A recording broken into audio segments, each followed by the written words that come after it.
আমি পর্দা করি, আর বোরখার মধ্যে কালো রংটা অধিক পছন্দ করি। অসহ্য রোদের তাপ হাড়ে হাড়ে অনুভব করি। গায়ে এক গাদা কাপড় চোপড়, তার উপরে বোরখা পরি। সত্যি বলতে খুবই গরম সইতে হয়, অসহ্য গরম। না, কথাগুলি মোটেও বিরক্ত হয়ে বলছি না, বরং গর্ব করে বলছি। হুম, অসহ্য গরম সহ্য করতে হয়। আর এই গরম সহ্য করি শুধুমাত্র একটা কারণে, একটা আশায়, একটা আকাঙ্ক্ষায়। আর তা হলো আমার রবের সন্তুষ্টি। কেননা আমি আমার রবকে চিনি, আমার রবকে মনে প্রাণে বিশ্বাস করি। মৃত্যুর পরের জীবনকে ধোঁয়াশা বলে উড়িয়ে দেই না। আর আখেরাতের জীবনে সফল হতে হলে একটা ধাপ সকলকেই পার করতেই হবে, আর সেটা হচ্ছে পর্দা। একমাত্র পর্দাশীল নারীরাই বোঝে উত্তপ্ত অসহ্যকর গরম সহ্য করার মাঝে ঠিক কতখানি প্রশান্তি, কতখানি আর্থিক তৃপ্তি।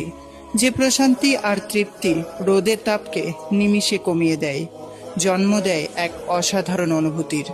যেই অনুভূতির অপর নাম ভালোবাসা। হ্যাঁ, রবের প্রতি অগাধ